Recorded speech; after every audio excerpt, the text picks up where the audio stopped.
There's so many broadheads and opinions on the market now that it can get a little cluttered for someone, especially new hunters coming into the hunting world, specifically the bow hunting world, to pick out a broadhead.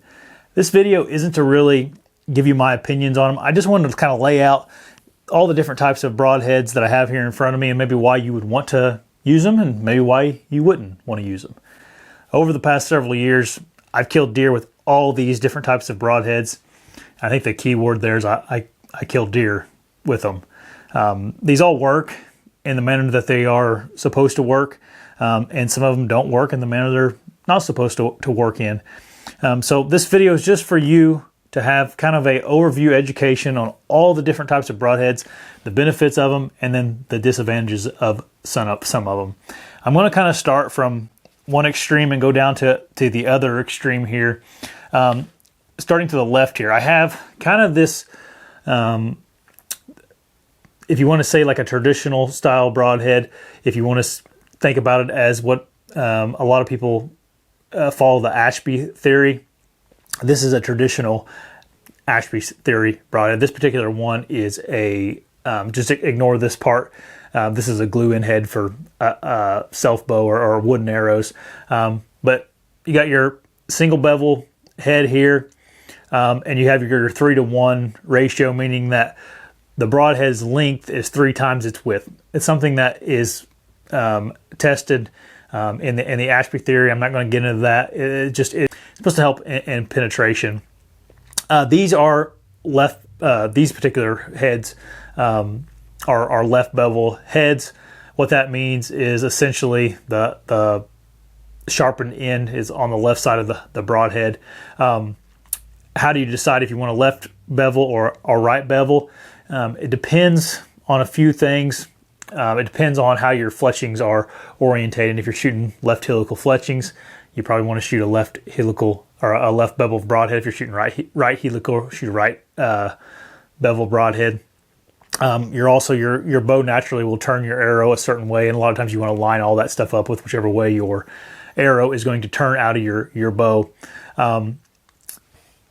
This is also considered a cut-on contact head, which means that as soon as the broadhead starts hitting, it's cutting. There's no chisel tip or anything like that for the broadhead to have to penetrate into the animal. So that's another benefit of a head like this. Disadvantages: it's heavy, which is also one of the advantages of it. It's heavy in the manner of I think this is a 175 grain head. Your arrow is going to fly more of an arc with a heavier head. So your pin gaps, if you're shooting a compound bow, are going to be wider. Your arrow is going to be slower. It also has a pretty narrow cutting diameter. This is probably 1.125". I'm not 100% sure, but that's something that's very common with these type of broadheads, is they're narrow, which in turn can give you issues with blood trails. The left bevel or the bevel on this head, in theory, will be spinning and continue to spin and cut while going through the animal. So that is another advantage of your single bevel broadheads. So let's move on from this tough head, this 3-to-1 type broadhead. If you like those benefits, maybe this is the head you'll want to use. Okay, so this is a razor single bevel broadhead. You can see we lose that 3-to-1 ratio, but we gain width in this broadhead. This broadhead, I believe, is 1 3/8 wide. This is a broadhead that you can actually take this blade out of this broadhead, out of the ferrule of this head, and replace it. This is a screw-in head. That is probably traditionally what you guys are looking for in this video. It's a cut-on contact head. This particular head's a right bevel head.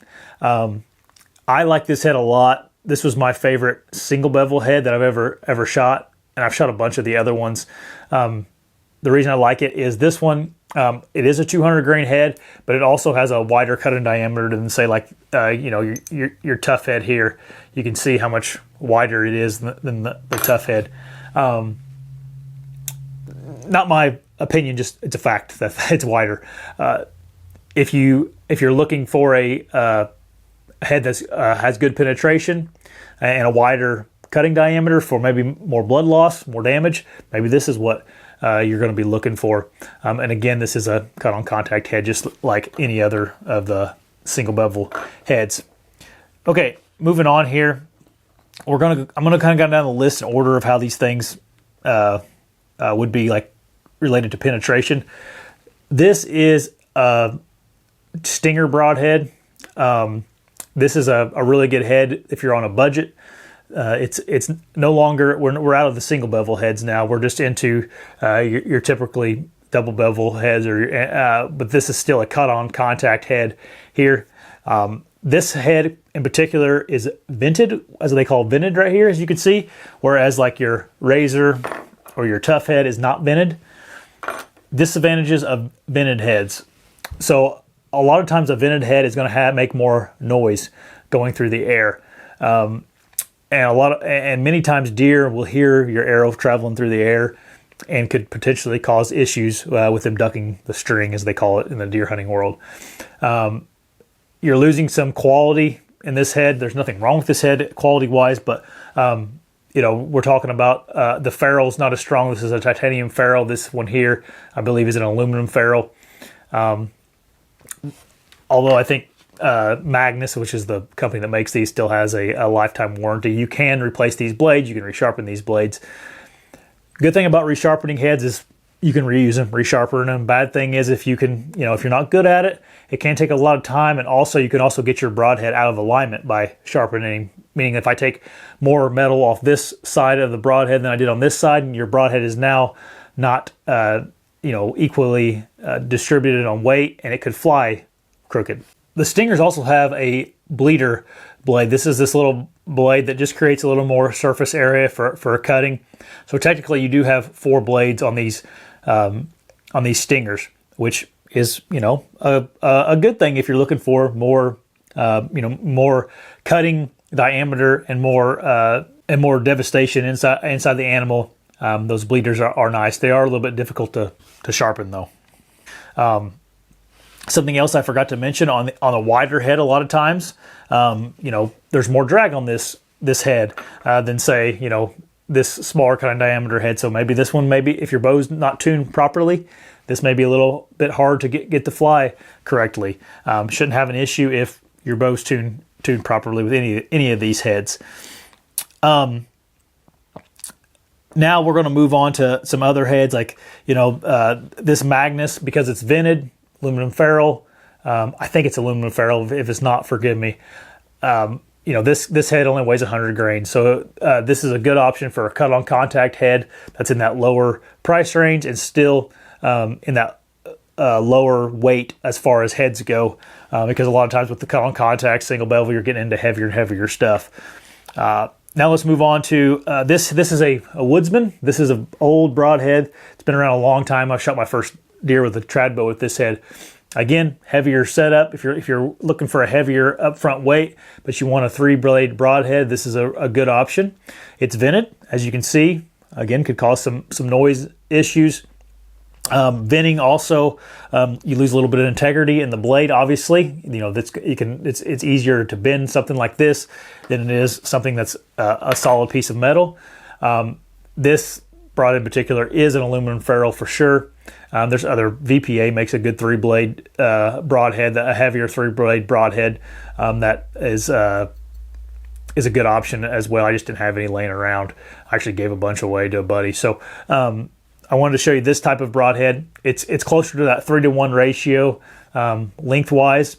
You have a lot larger cutting surface on these heads because you have that extra blade. So if that's important to you, you may want to go to a 3-blade head like this. Again, this is a broadhead I believe it's called a Jagger. It's made by, this is another example of a 3-blade head that has a little bit smaller cutting diameter, and then it also contains the 3-to-1 ratio of length to width. Again, vented, heavier head. But I actually have killed a few deer with this head too. It penetrates really well. It is a super small diameter cutting, but you have that extra blade here to create more cutting surface. A lot of people worry about these 3-to-1 heads being a little less durable because they are so long. So if you would hit a bone or a rock or something after it, they worry about these things, breaking off, and then your broadhead's no good anymore. Okay, so now let's get into like your traditional 3-blade heads that we all shot for years and years and years before we got onto this like heavy arrow craze, and then the mechanicals came out and all that. You got your traditional Muzzy broadhead here. I hate to say how many deer have been shot by a Muzzy broadhead over the years. This Muzzy is considered a trocar tip. You know what? I'm not really sure what the advantages of a trocar tip are. A lot of people prefer them. I think it's like a bone breaking theory on them, where they can penetrate bone a little better. The Muzzy, typically now, from what I've seen, the quality is a little bit less on a Muzzy, but they are quite a bit cheaper. I think these old 3-blade Muzzies, you can get a 6-pack for the price of 3 of any of these other ones. They have interchangeable blades. They're not super sharp, but they're sharp enough. You got aluminum ferrule here with these Muzzies. Now, I tell you all that to tell you that you get what you pay for in broadheads, but if you're on a budget and you can't spend a lot of money on broadheads, this isn't a horrible option. It's a broadhead that's been around a long time, and it's killed a lot of animals.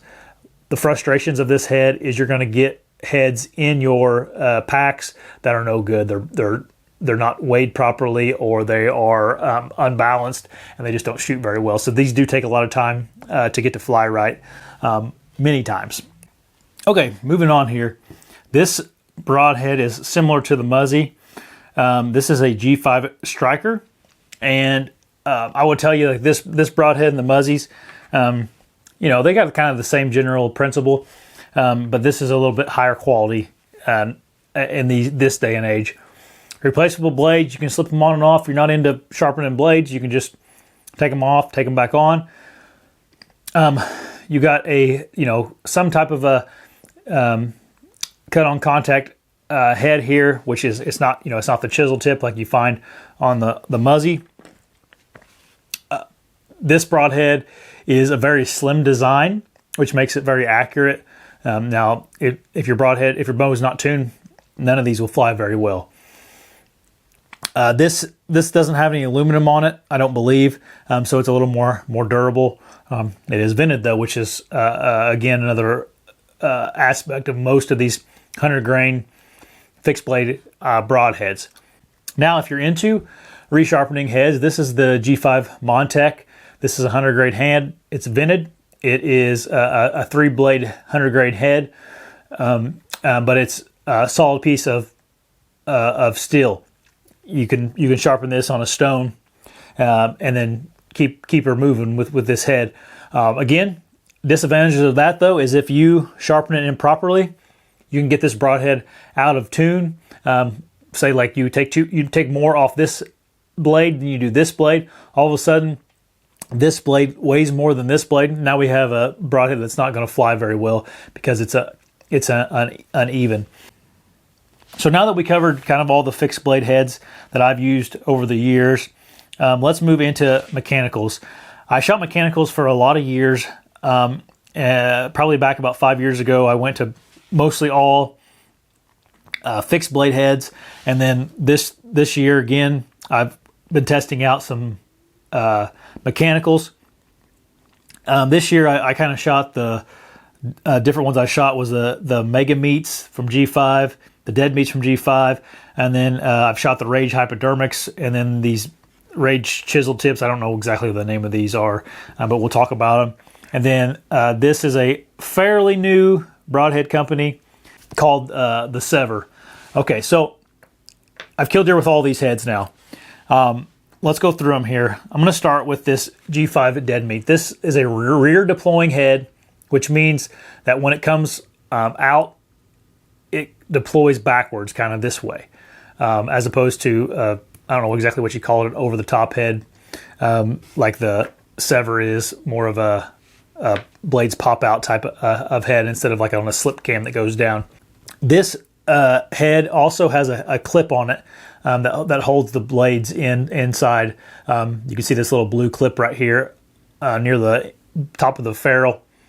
That's where the blades clip in, and when the head penetrates the animal and hits the blades, they pop out and expand to this head is 1.5 inches wide. I killed two bucks with this head this year, and honestly, I was very happy with it.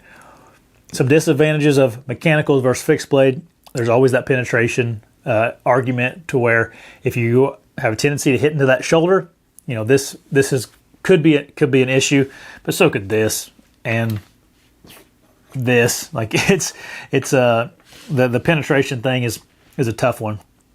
If you don't hit the deer in a good spot, you could have penetration problems with any broadhead.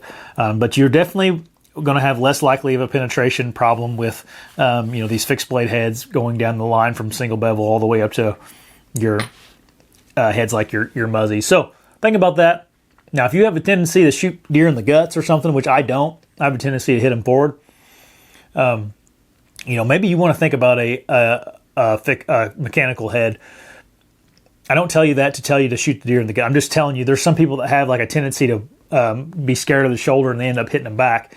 Maybe this is the head for you. Another big advantage to your mechanicals are obviously going to be the accuracy of them. And different mechanicals have different accuracy capabilities. So this is the Mega Meat from G5.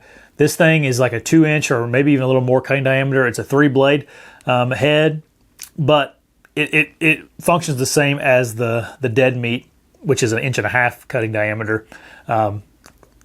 It has quite a bit of surface area for a mechanical. These blades are still pretty big. They still have a certain amount of area that is going to drag the arrow versus the vanes. Whereas like a Sever here, you can see it has much less blade surface area sticking out, making it a little more streamlined. And I don't know, I haven't really tested the accuracy. They're both accurate, but perhaps this may be a little more accurate than your something like your Dead Meat or any of these other giant cutting diameter heads. This is kind of the same scenario. Here we have a Rage chisel tip expandable that does not have the collar on it because I can't find them. So you're going to have to use your imagination. This has a collar system that slips up and holds the broadheads in place, kind of similar to the G5, although I like the G5 system a little bit better. They seem to stay in place a little bit better. Something I always had trouble with Rage is that they would come apart in my quiver, and then that would be frustrating to me.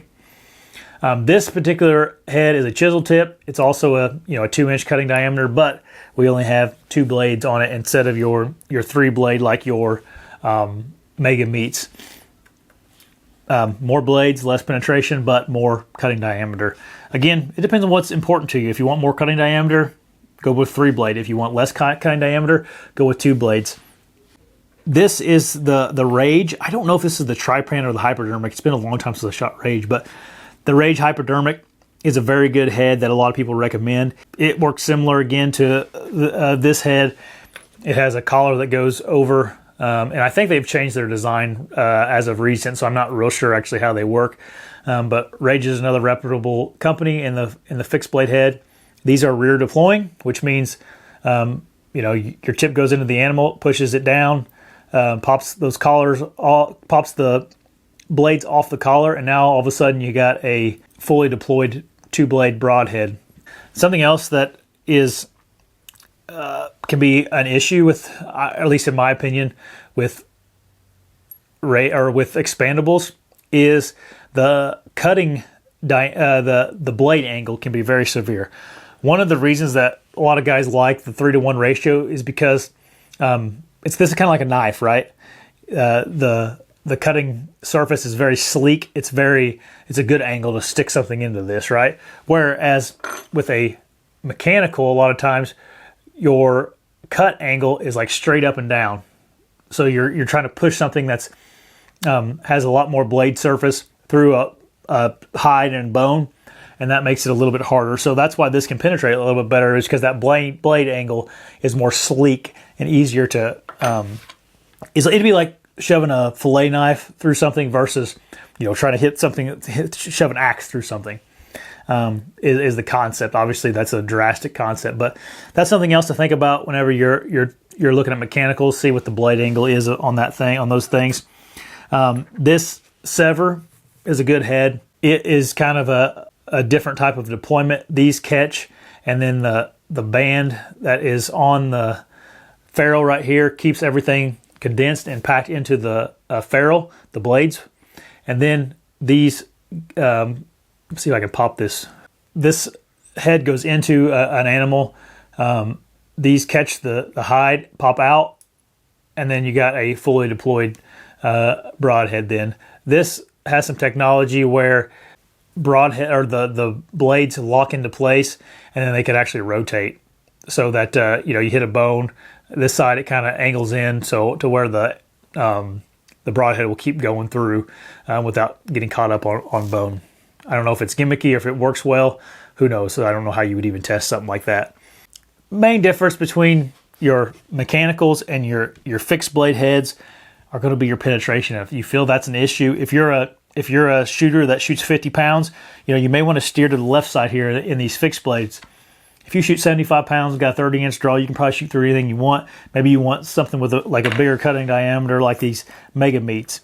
This video was not to debate broadheads or anything. I really want to just put something out there on the advantages of why you would want to buy some of these broadheads versus some of the other ones, and you can make your own educated decision on what's best for you, and that's what's important. I'd love to hear in the comments what you use as a broadhead and why. I think that would be a really good conversation to have in the comments section, and it could educate even more people. I'm sure there's all kinds of things I missed on these broadheads. I just did this off the top of my head. So leave in the comments what broadheads you use and why, and I'll see you guys on the next video.